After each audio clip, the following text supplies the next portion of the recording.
Hola amigos y amigas, ¿cómo están? Buenos días o buenas tardes, dependiendo desde qué parte del mundo nos estén mirando.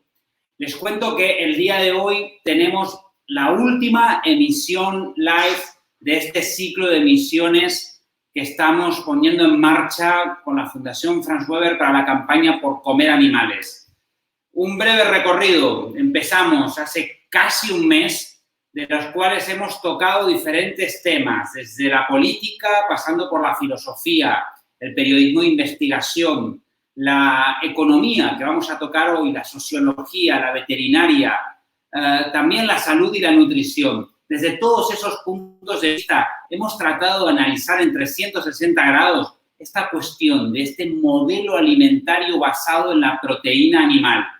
Y a partir de mañana comenzaremos a trabajar en crear un resumen de todo lo que hemos aprendido durante esta campaña para luego poder enviarlo a los diferentes gobiernos y también organismos intergubernamentales para poder tomar decisiones eficientes respecto al cambio de modelo por el cual tenemos que apostar.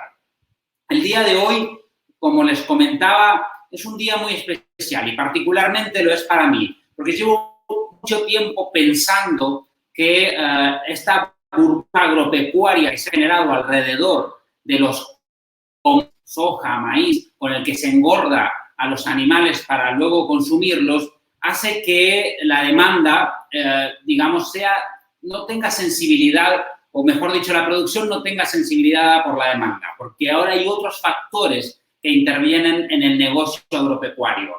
Pero hoy lo vamos a explicar de una forma mucho más profunda y profesional. Por eso no lo voy a hacer yo, lo va a hacer Jerico Fiesta. Él es un economista peruano que en unos segundos le vamos a dar la bienvenida, pero que antes que eso, yo les pido el favor que les pido siempre.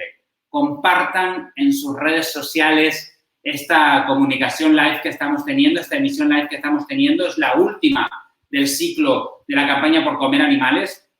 Entonces, si están en Twitter pueden hacer un RT, si están en Facebook pueden compartir o pueden mandarlo por WhatsApp a las diferentes personas que crean que esto les puede interesar. Para mí es un tema cabal, es un tema básico, porque básicamente de lo que definamos en este tipo de conversaciones sobre la economía, también tenemos que definir cuál es el futuro estratégico de nuestro movimiento. Haber apostado históricamente al mercado, a cambiar la demanda, ¿ha sido una estrategia positiva? ¿Ha sido una estrategia inocua? ¿O ha sido una estrategia que incluso puede tener visos negativos? De todo esto tenemos que seguir hablando, por lo cual hoy le vamos a pedir una introducción a Jerico, que ya mismo lo estoy invitando a que nos salude. Jerico, ¿qué tal? Buenos días. Hola, hola a todos, ¿qué tal? Ahora se te escucha bien. Muy bien, Jerico. Muchas gracias por recibirnos. Bueno, Jerico, tú eres de Perú, pero estás ahora mismo en Canadá, ¿verdad? Sí, estoy en Alberta, estudiando acá. Perfecto, Jerico. Entonces, bueno, como decimos siempre, normalmente lo que hacemos es hacer una entrevista, pero como Jerico es un compañero, es un asesor de nuestra fundación en materia de economía ecológica, lo vamos a dejar que haga una ponencia. Incluso tiene como un material visual preparado. Así que, Jerico, yo de momento te dejo solo contra el mundo y dentro de unos 20, 25 minutos más o menos me vuelvo a presentar por aquí para gestionar las preguntas que puedan haber venido de las redes sociales. Perfecto. Nos vemos en un ratito entonces. Bueno, para poder empezar quería hacerles una presentación un poco detallada de lo que vamos a hacer hoy. Si Leo, ¿me puedes habilitar el PPT? Genial. Bueno, el día de hoy quería comentarles un poco más sobre el mercado de la soya, sobre qué es el producto, cuáles son sus actores y jugadores principales. En primer lugar, la soya es un commodity, el grano de soya es un commodity. ¿Qué es un commodity? Es un bien homogéneo que es producido básicamente como insumo para poder producir diferentes bienes, ¿no? Ya sea, en este caso, la soya, un grano de soya o la producción de soya actualmente se utiliza principalmente en dos formas, como sólido, ya sea para generar harina o para hacer tortas de soya, o como aceite. Y esto hace que la soya también sea muy popular porque no solo es fácil de sembrar y de poder producirse en diferentes partes del mundo, sino también que al ser un producto homogéneo puede ser negociado en diferentes países. La soya que produce Brasil o Estados Unidos puede ser vendida a otros países también, ya que son similares. Son diferentes especies, también hay soya orgánica, soya transgénica, y depende de las necesidades del productor o del comprador, van a poder negociar. Sin embargo, como es un commodity, hay un precio futuro de granos de soya en la bolsa de valores, en las cuales se negocian cuánto se va a consumir en el futuro. Pero antes de pasar a eso, quería explicarles para qué se usa específicamente este grano. En 2018 se produjeron aproximadamente 350.000 toneladas de soya en el mundo. Como ya les comenté, el 20% se utiliza en aceite, y el aceite de soya se puede utilizar de tres formas diferentes. En alimentos, en el aceite vegetal que tenemos en casa, cuando dice aceite vegetal es probable que sea de soya, también hay el de girasol y otros granos que pueden utilizarse para hacer aceite. Asimismo, también se utiliza la soya como biodiesel en otro porcentaje, y también en industria, como para hacer limpiadores o químicos. Sí, pero como vemos, el gran porcentaje, el 80%, se dedica a alimentos. Y al contrario de lo que mucha gente cree, o mucha gente argumenta en contra de, por ejemplo, dietas basadas en plantas, es que la soya tiene impactos negativos que también vamos a ver más adelante, y que son las personas vegetarianas o veganas que utilizan más este commodity, lo cual es falso. La mayoría de soya que se produce en el mundo es para alimentar animales. El 97% de la soya en 2018, que fueron 338.000 toneladas según la FAO, son producidas para alimentar a ganado vacuno, porcino y aves también. Y solo el 3% se utiliza para producir alimentos directos a humanos, como es el tofu, como es la soya deshidratada. Entonces, si nos damos cuenta, cuando escuchamos esos argumentos, ahora podemos decirles que todos consumimos soya. Si nos damos cuenta, este commodity es tan relevante para la economía actual, ya que se consume de forma directa mediante aceites o mediante productos directos como el tofu, o de forma indirecta mediante la carne. Y es un commodity tan particular que permite generar más bienes, y en este caso se producen para alimentar a animales. Y en 2018 se produjo para alimentar a 1 billón de ganado vacuno, a 23 billones de aves y 968.000 cerdos. Entonces vamos dándonos cuenta de que la gran importancia de la soya es más que todo para la carne. Los otros bienes son secundarios, importantes también para nuestra economía y tal vez para el futuro, más aún, pero actualmente, el día de hoy, se negocia más que todo la soya para la carne de origen animal. ¿Y por qué es que se demanda tanta carne? Acá en este gráfico quiero hablar de la demanda per cápita de los diferentes países. Podemos ver que actualmente en Norteamérica, Canadá, Estados Unidos son los que más consumen animales per cápita. Si vemos ahí bien, la línea verde es de cerdos, la azul es de ganado vacuno, muy pocas ovejas se consumen per cápita, y bueno, el pollo, podemos ver que en Latinoamérica y Norteamérica es relevante. Pero en Asia vemos que también el cerdo es el animal más consumido. Y vemos que también para 2025 se espera que todos estos animales sigan siendo producidos para poder ser consumidos. Y esto también va a generar un problema, puesto que actualmente necesitamos grandes hectáreas de bosques para eliminar y poder sembrar soya o en diferentes otros lugares. El cambio de uso de tierra va a ser muy fuerte para poder alimentar a una población que cada vez quiere consumir más carne. Y eso también tiene un tema cultural en tanto a los patrones de consumo. Si bien la soya se empezó a usar primero en Asia, sobre todo en China, como una fuente proteínica importante, desafortunadamente, los patrones de consumo de Estados Unidos y el ideal de país desarrollado para poder tener este ideal, China ha empezado a consumir más y más carne, y estamos viendo que la demanda está creciendo cada vez más.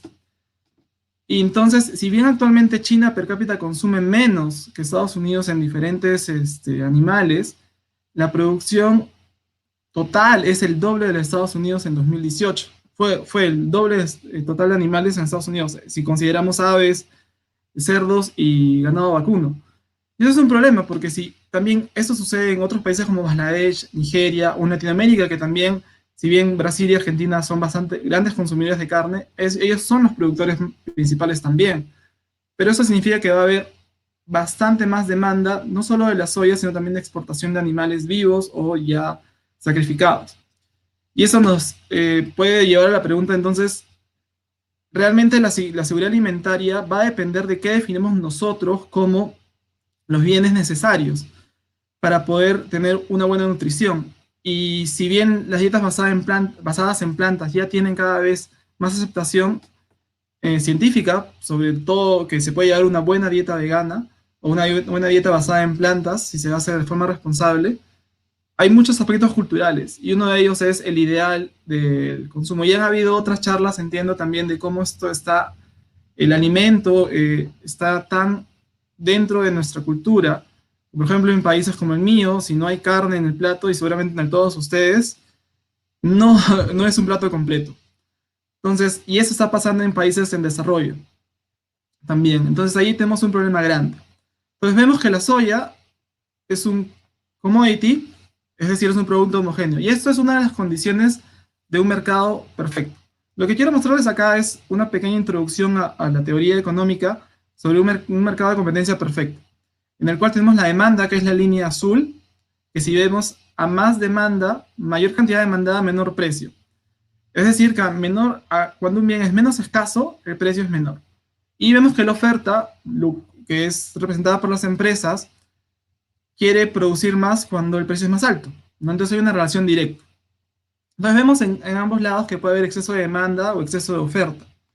Y en un mercado de competencia perfecta cuyas condiciones son que sea un producto homogéneo, como puede ser la soya, en donde también haya muchos demandantes, como también puede ser el mercado de soya por los diferentes países y diferentes granjas que demandan el insumo para poder producir carne, y que sea libre acceso, que si alguien quiere sembrar puede entrar al mercado, y que haya muchos productores también, y que no haya poder de mercado. Entonces, acá son estas últimas condiciones que no se cumplen en el mercado de la soya. En un mercado perfecto, el mercado se regularía solo y llegaremos a un mercado de equilibrio donde la gente que está dispuesta a pagar por el producto encontraría ese producto en los mercados y la gente lo podría producir a una cantidad óptima, que sería la intersección que ven en el centro. Sin embargo, esto no sucede, ya que en la soya hay actores claves que ayudan a que el precio y que la demanda sea creada o impulsada por ellos mismos. Es decir, es la oferta quien controla la demanda y no necesariamente los consumidores. Y vamos a ver por qué. Para ello tenemos que conocer quiénes son los actores que producen más soya. En general son Brasil, Argentina y Estados Unidos quienes han producido en 2019 el 78% de soya en el mundo, y las exportaciones lo demuestran. Son Argentina, Brasil y Estados Unidos los mayores exportadores. Sí, ¿y por qué hablamos de países? Cuando hace un momento mencioné empresas. Porque estamos viendo el origen del producto y de esta forma sabemos dónde se está extrayendo y dónde se está utilizando la tierra y dónde se generan los impactos negativos que genera esta producción. Sin embargo, la mayor cantidad de soya producida, quienes son dueños o negocian con este producto, son 5 empresas grandes. Pueden haber otras más también, pero esas son las principales: AM, Bunge, LDC, Cargill y Monsanto. Son de capital holandés y capital estadounidense. Estas 5 empresas, al tener el poder de mercado, generan un oligopolio. Es decir, hay muy pocos vendedores o productores y muchos demandantes. ¿Esto qué origina? Que ellos puedan decidir qué precios pueden comprar al momento de hacer contratos futuros. ¿Y qué es un contrato futuro? Es yo como productor o comprador de soya, para alimentar a mi ganado, necesito comprar soya, pero un granjero no va a producir soya si no sabe que va a ser comprada en el futuro. Entonces, estas empresas lo que pueden hacer es negociar con estos granjeros para que produzcan soya, con la promesa que lo van a comprar. Y con eso es el precio de futuro. Yo te prometo, bueno, en el contrato, me comprometo a comprarte la cantidad que vendas en esta cantidad. Y yo, mientras te otro contrato a la otra persona que lo demanda, también se lo voy a vender a otra cantidad. Entonces, esas empresas, al estar expandidas en todo el mundo, sobre todo también en Latinoamérica y ahora también en África, lo que hacen es generar una disparidad de precios. Al comprarle muy barato a los productores pequeños o medianos, o ser ellos mismos quienes producen con grandes maquinarias la soya, y luego venderlo bastante más alto a los que lo demandan. Si los compradores no pueden encontrar a alguien más, van a tener que aceptar ese precio. Así también como los granjeros pequeños y medianos. Si no le vendo a esta empresa a este precio, nadie más me va a comprar. Entonces hay un tema ahí que ellos controlan tanto a quién, de dónde obtienen el producto, o ellos mismos lo producen y a quién se los vende. Y eso genera que los precios de la soya puedan fluctuar en tanto ellos se beneficien. Hay otros factores que van a afectar, y vamos también a verlo más adelante, pero este poder de mercado va a afectar bastante en cuanto se emite el precio de la soya. Recordemos que una empresa, si bien puede tener responsabilidad social, su objetivo es maximizar sus utilidades, maximizar los beneficios de los accionistas. Entonces, para ello, tienen que recibir mucho dinero y reducir los costos lo más posible. Y una forma es eso, comprando barato a diferentes productores o comprando tierra barata en otros países, como Latinoamérica, donde también están siendo promocionadas por su mismo presidente, lo cual también genera un problema ambiental y social que también vamos a detallar. Por otra parte, ¿quiénes consumen la soya? Ya habíamos hablado que China tenía un consumo per cápita pequeño en comparación a Estados Unidos, pero global mucho mayor, y eso lo demuestra la cantidad de soya que ellos importan. Son el mayor importador de soya en el mundo, 63% en 2017.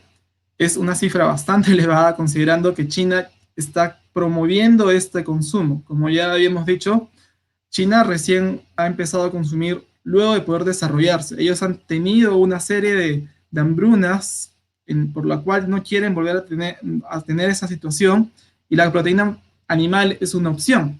Por ellos también están produciendo también más cerdos. ¿Y quiénes son estas personas que compran? Entonces, tenemos el productores de soya, las 5 empresas principales, que compran de pequeños granjeros, hacen los contratos con ellos y los venden a los otros pequeños granjeros que producen animales. Y esos animales también son luego vendidos a grandes industrias. Entonces, no solamente tenemos un oligopolio en el mercado de la soya, sino también un oligopolio en el mercado de la carne.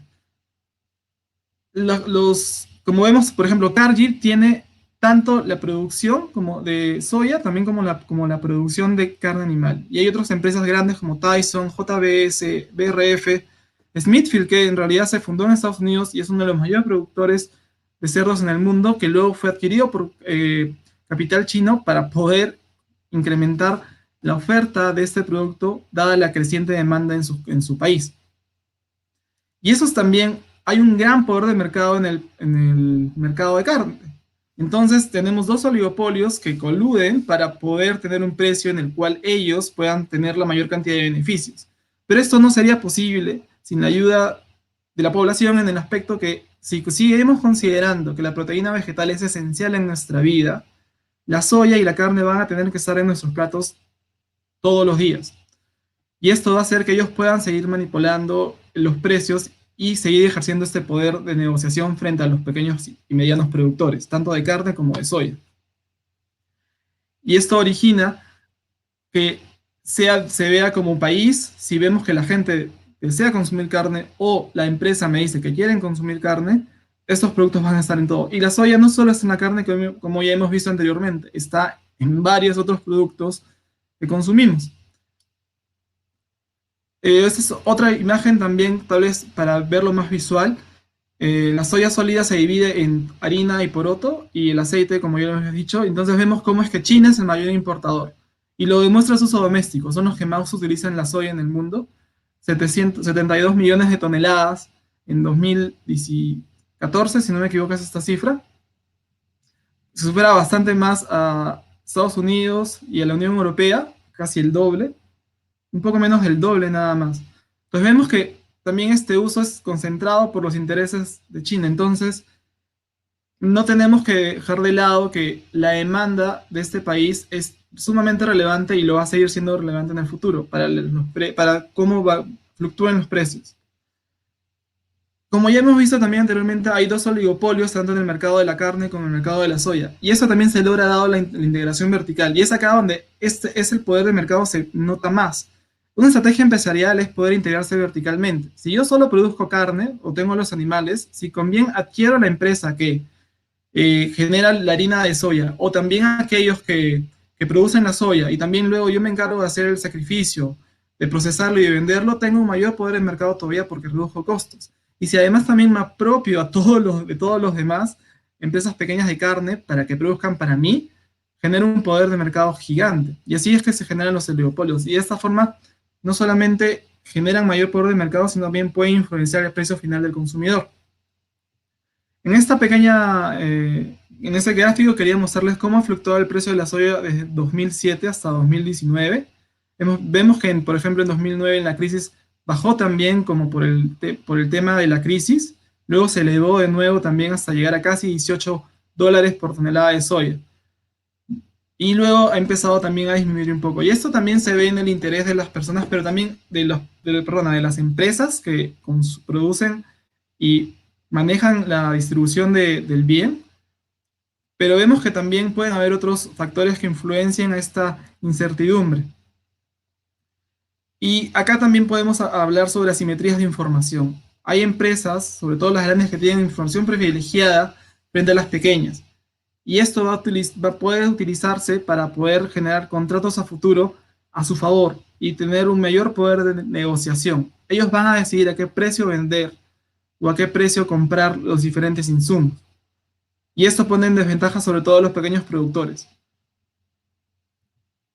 Los otros factores que pueden influenciar a la soya y su precio son el clima, por ejemplo. Hacer un sembrío es muy propenso a shocks climáticos. Y esto se puede observar en cuando hay sequías o cuando hay inundaciones. Por eso es que la agricultura no es un negocio fácil, puesto que siempre va a estar influenciada por otros factores que no podemos controlar, como es el clima.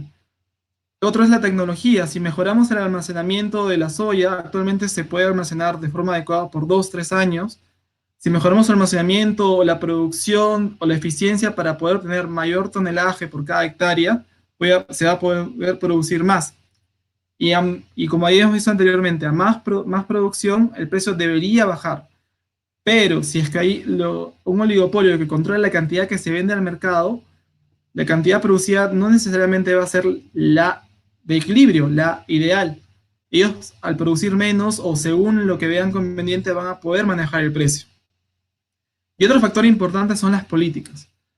Y hemos hablado de Brasil como un país que apoya bastante a los agricultores y que prefiere la deforestación a la deforestación para que la agricultura mejore y crezca en diferentes, se expanda la soya. O Estados Unidos también con subsidios grandes a los granjeros que compran y venden soya. Y esos subsidios son también positivos, porque como hemos hablado ya, la soya es un negocio riesgoso por el clima, pero también un subsidio ayuda a que este riesgo se minimice. Y un subsidio se da teóricamente para generar mayor producción cuando un producto es bueno, es decir, cuando se generan externalidades positivas. Una externalidad es un efecto que se genera un tercero luego de una transacción de mercado. Y esas pueden ser positivas o negativas. Si yo fumo, le compré el cigarro a un supermercado, la transacción fue entre nosotros dos, pero la externalidad que genero es negativa a las personas que no les gusta el cigarro. Por otra parte, también hay otros bienes o servicios que son externalidades positivas, como la educación o la salud. Si yo estoy bien de salud, voy a evitar contagiar a los demás, aunque ellos no han tenido nada que ver con mi decisión de ir al doctor. Entonces la soya, como es un alimento necesario para la producción de carne y la gente actualmente en la mayoría de los países quiere seguir consumiendo carne o la demanda es muy grande, el gobierno ve que la producción de este bien es necesaria y es positiva. Entonces, para que el precio de mercado sea bajo y la cantidad sea alta, se dan subsidios, tanto a la producción o a la compra de soya, como a la producción o a la compra de carne. Y esto distorsiona el precio de mercado. No solamente habíamos visto que hay un poder oligopólico que genera los precios de este commodity, tanto de la soya como de la carne, sino también los subsidios pueden afectar el precio final del consumidor, en el cual la oferta se va a ver beneficiada, voy a poder utilizar más de mis recursos para producir más y tener más beneficios, y el consumidor va a poder consumir, valga la redundancia, más carne. Y vemos que esto hace que los productos de origen animal sean más competitivos al tener un precio más bajo que los productos de origen vegetal, que pueden tener el mismo valor proteínico.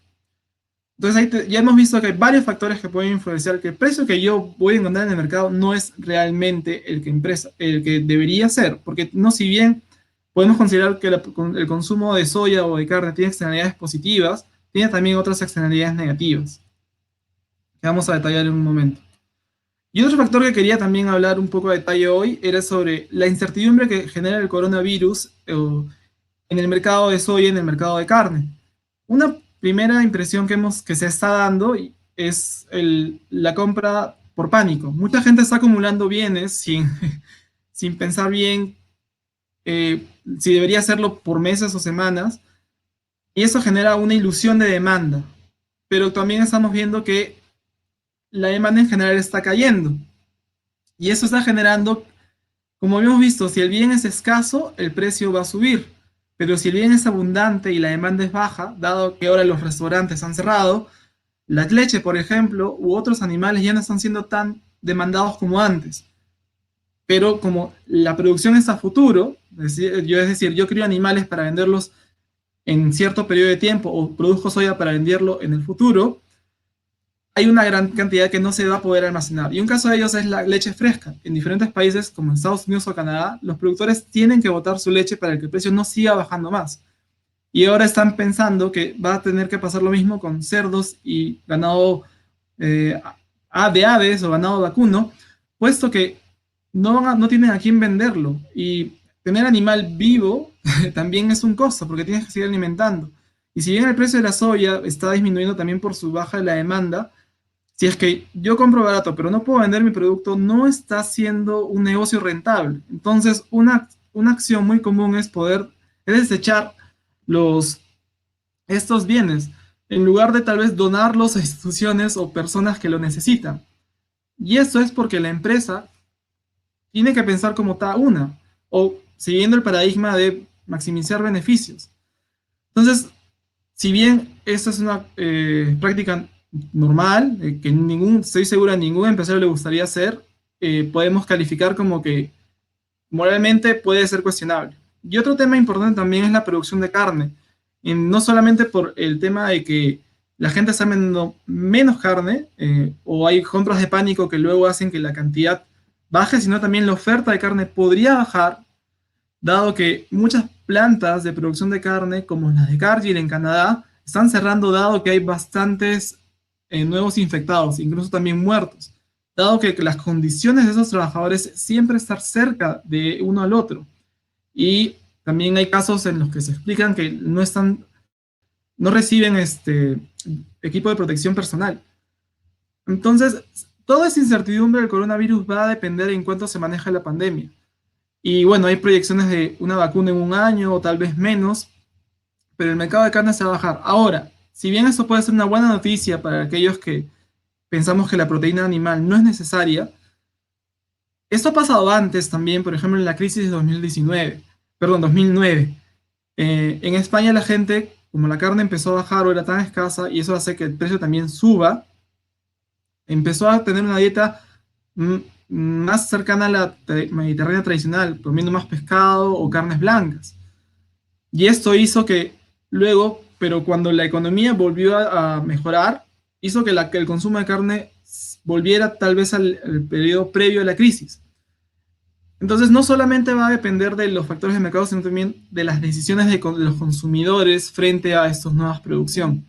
Y como es toda la campaña por comer animales, hemos visto que gran cantidad de las pandemias que se han generado ha sido por la crianza intensiva de animales. Tal vez el consumidor decida cambiar un poco, pero esto va a tener que verse y tenemos que seguir difundiendo. Lo importante que es poder tener una dieta diferente, no solo para el ambiente, sino también para uno mismo. Y esto lo expresa también el verdadero costo de una hamburguesa, por ejemplo. En Meatonomics, el doctor Robinson, ya es un libro un poco antiguo, desde 2011, pero es muy interesante cómo él muestra que el precio que se paga en retail de una Big Mac, que es 4.5, y el precio del Big Mac es un dato interesante, es como que un commodity también en diferentes partes del mundo para ver cuán accesible es en el mercado.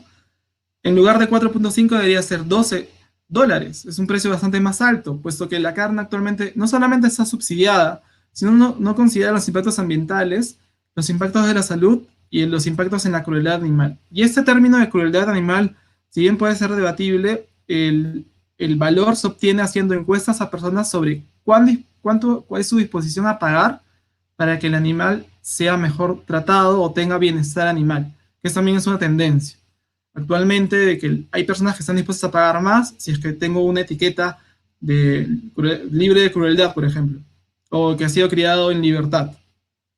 Pero vemos que toda esta transición desde la producción de la soya hasta uno de sus productos más icónicos, derivados que son la carne de vacuno en hamburguesas, genera impactos en diferentes partes de la cadena de producción. Pero este precio no se ve revelado actualmente, dado el oligopolio que existe actualmente tanto en la carne como en la producción de soya y en los subsidios que están dando los gobiernos para ello. Y esos subsidios también hacen una desventaja grande, puesto que la soya no solamente genera deforestación y contaminación, sino que es sumamente intensiva en capital, necesita mucha maquinaria. Es decir, la soya es para grandes agricultores. Pequeños agricultores pueden producir soya para venderlos a los demás, pero va a haber un gran desplazamiento de trabajadores cuando grandes empresas inviertan en hectáreas para producir soyas y estos ya no puedan ser contratados dado que la maquinaria es más eficiente que el ser humano para producir este producto. Entonces los subsidios, que es para comprar más soya, producir más soya, llegan realmente más a los grandes agricultores, a las 5 empresas más grandes que hemos visto. Ellos son los que más ganan de nuestros ingresos, de nuestro pago al gobierno, de todos los ciudadanos. Independientemente del país que esté, los invito a buscar cuánto es el subsidio que da su país a la carne o a los granjeros de soya u otros commodities para que vean cómo es que nosotros indirectamente estamos financiando la carne y la comida chatarra también, en tanto el aceite. Y eso es algo para reflexionar. Que al final nosotros como consumidores, pero más como esos ciudadanos, deberíamos exigir a nuestro gobierno políticas más enfocadas en demostrar el precio real de la carne, en demostrar el precio real de la soya. Desafortunadamente Brasil tiene un presidente o un gobierno bastante pro soya, y Estados Unidos también, pero también nosotros consumidores, si bien actualmente tenemos un poder limitado, poco a poco podríamos tenerlo, no solamente al ir al mercado, sino también al exigir a nuestros políticos que tomen medidas al respecto. Finalmente, creo que me excedí un poco del tiempo, pero quería invitarles a ver el documental Soyalism, que es un documental de la cadena DW de Alemania, en el cual explica bastante más a detalle todo lo que les he comentado el día de hoy. Habla del mercado de valores de la soya y habla de los impactos en Brasil, en África y todo lo de la integración vertical. Y bueno, eso sería todo. Gracias. Jerico, muchísimas gracias. La verdad es que estuvo muy, muy claro. Creo que valió la pena ese minutito y medio que te excediste en el tiempo, pero creo que te lo agradecemos. Fue muy, muy valeroso. Mira, casi una de las preguntas que seleccioné, casi la acabas de contestar en el último slide, que es si nos recomiendas documentales, libros, artículos, papers que podamos leer al respecto. Es una de las preguntas que nos hacen en el Facebook. Sí, bueno, Soyalism es uno de ellos. Hay otros documentales si te puede interesar el consumo de carne y sus impactos en el ambiente, como Cowspiracy, que también es muy conocido, o Knife Over Forks. Sorry. Okay. Sí, pero en temas de libros hay un libro muy interesante que es Compassion by the Pound, Compasión por la Libra, que son de investigadores de Estados Unidos que vieron la disposición a pagar por el bienestar de pollos de granja. Pero también otros textos de economía básica no toman mucho el tema de la carne o de la soya, pero para empezar creo que este documental podría ser uno de los mejores. Maravilloso. Qué fantástico dato, además para estas épocas de confinamiento que la gente está buscando. Bueno, agregar que también WWF tiene bastantes estudios sobre la soya, tiene 2 en particular, en el 2014 que también cité, puesto que, bueno, ellos defienden la biodiversidad y la deforestación por el monocultivo de soya afecta a bastantes especies como el jaguar, que se están quedando sin hábitat en Brasil por la producción de este commodity. De acuerdo. Federico, una pregunta más del público y luego tengo alguna yo que me quedó pendiente. Nos preguntan, ¿cómo podemos saber cuáles son los consejos que nos das para poder saber cuánto invierte nuestro país justamente en subvencionar las grandes empresas de la soja? Bueno, hay un tema de transparencia pública. Cada país debería tener un portal web o acceso a la información en la cual se puede ver cuál es el gasto de gobierno en subsidios o en inversión pública. En Perú, por ejemplo, está transparencia económica, en el cual podríamos ver en qué gastos y sectores invierte y cuánto es el apoyo económico del Estado. En diferentes países en la Unión Europea esto debería ser más transparente todavía. También hay un informe de la Unión Europea que se llama Soy Alert, en el que explican cómo la Unión está también promoviendo el consumo, la producción de soya dentro y el consumo de soya en la Unión Europea, dado el crecimiento de la demanda de cerdo, por ejemplo. Pero debería ser en portal, pueden ver el Ministerio de Economía de cada uno de esos países.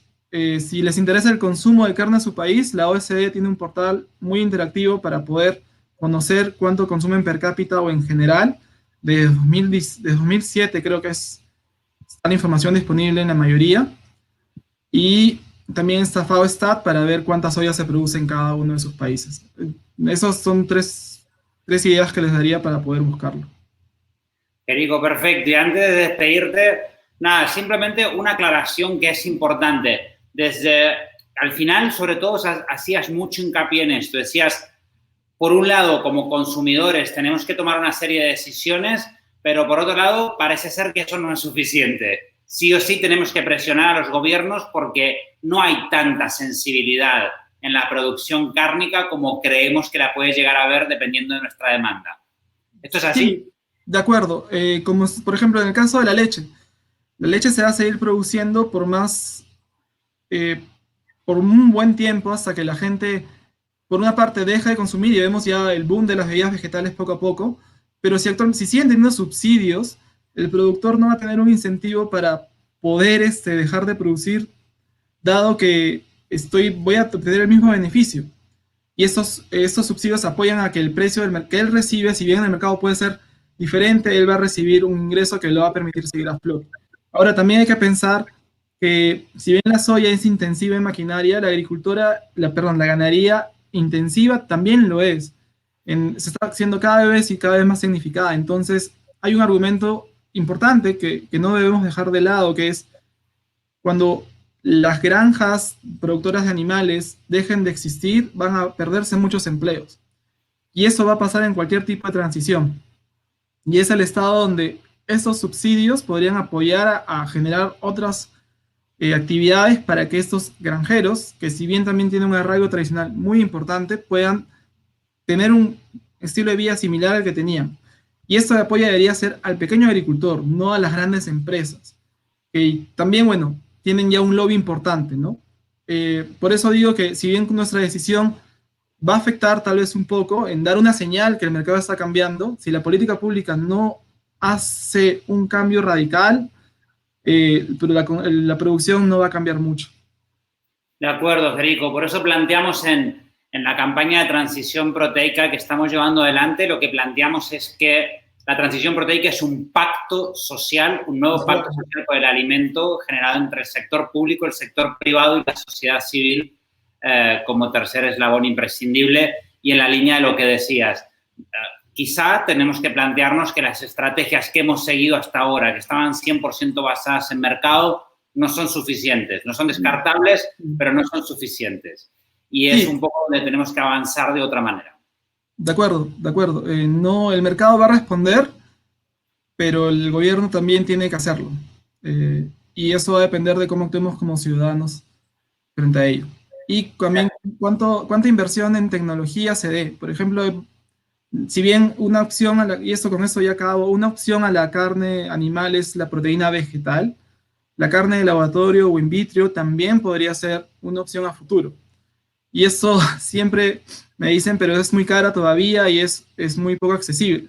Pero también los celulares, por ejemplo, empezaron así. Y actualmente tenemos un celular o más en cada uno. Entonces, si hay bastante inversión en tecnología, y entiendo que no hay tanta en este tema de investigación y desarrollo en carne de laboratorio, se podría reducir el sufrimiento animal en primer lugar, el impacto ambiental y los costos también en la producción. Y por otra parte, la soya no va a dejar de existir, ya que nosotros podemos consumirla directamente. Y es algo paradójico. Si actualmente hablamos de inseguridad alimentaria, debido a que la gente quiere consumir carne para poder tener una buena nutrición. Pero si consumiésemos la soya directamente, podríamos alcanzar una seguridad plena. Pero es una decisión política que no lo está dejando, también por el lobby de las empresas, ¿no? Y no solamente las empresas, sino también nosotros como consumidor no damos una señal más fuerte. Y es paradójico que esta soya o también la harina de pescado son commodities tan nutritivos que podríamos aliviar la pobreza alimentaria y terminar con el hambre, pero hay otras barreras que ya escapan de lo que puede hacer, ¿no? Hay una diferencia entre lo que se debe hacer y lo que se hace actualmente, y ahí influencia nuestra cultura, nuestros gobiernos, intereses económicos y, bueno, todo el mercado que puede existir alrededor.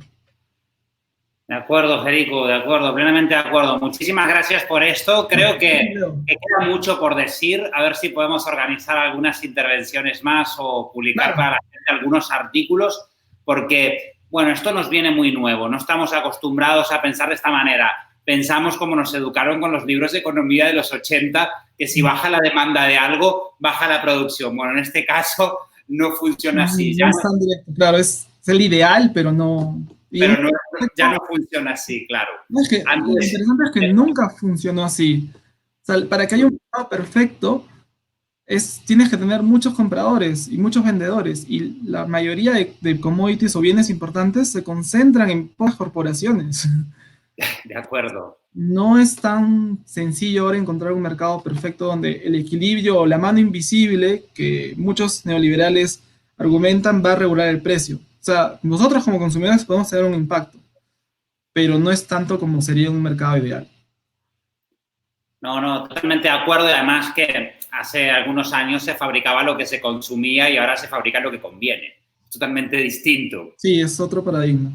Y la intervención del Estado en estos casos es un poco la explicación de todo el resto del complot, ¿no? La explicación de todo el resto de la estrategia, y es cómo estas 5 o 6 empresas están yendo por la puerta de atrás de la Unión Europea a pedirle que casi el 40%, el 37% del presupuesto de la política agraria común de la Unión Europea se destine a rebajar el precio de la soja para que la carne luego finalmente en el mercado no cueste una Big Mac 12 o 13 dólares y sí cueste 3. No sé cuánto cuesta una Big Mac, pero bueno, por ahí está. Sí, de acuerdo. Federico, muchas gracias. Muchísimas gracias. Te volvemos a convocar para dentro de unos días, seguro. A ver si podemos hablar un poco más porque muchísima expectación, muchas preguntas nos han llegado, pero decenas. Así que habrá que seguir trabajando.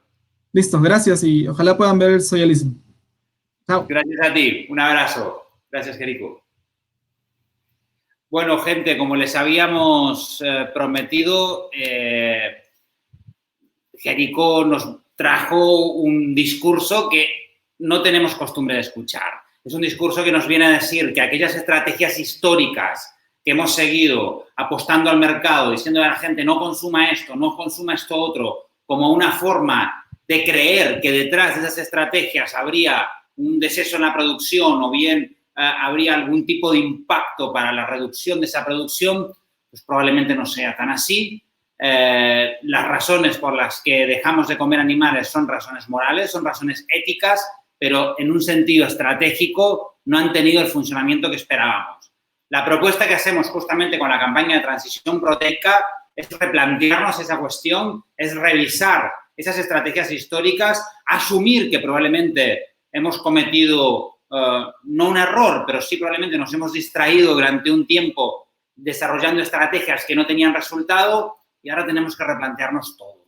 Tenemos que replantearnos cómo tenemos que seguir adelante, cómo crear una estrategia que vaya más allá de tomarnos como consumidores o consumidoras, sino vernos como lo que realmente hemos sido antes de ser consumidores o consumidoras, que es ser ciudadanía. Por esto es importante replantearnos qué vamos a hacer y creemos que esta idea de crear un nuevo pacto social con una serie de argumentos y razones, desde las ambientales, pasando por los derechos humanos, los derechos de los animales o la salud, con diferentes argumentos bien estructurados, podemos llegar a lograr una mayoría necesaria que nos permita exigir a nuestros gobiernos y a las organizaciones intergubernamentales un cambio profundo, un nuevo pacto social para el alimento, para un alimento del nuevo mundo. El mundo que decía Buenaventura Durruti, que llevamos en nuestros corazones, ese mundo está creciendo en este instante. Ese mundo está creciendo en el instante que deseamos poner en marcha estos procesos. Por eso les aliento a continuar siguiéndonos con la campaña. Dentro de unos días vamos a entregarles un resumen. Hoy, como saben, es el último live, pero les vamos a entregar un resumen de todos los lives que hemos tenido, de todos los 9 monográficos que hemos lanzado, y vamos a intentar hacer circular ese resumen lo más posible para que comencemos a tomar las decisiones correctas.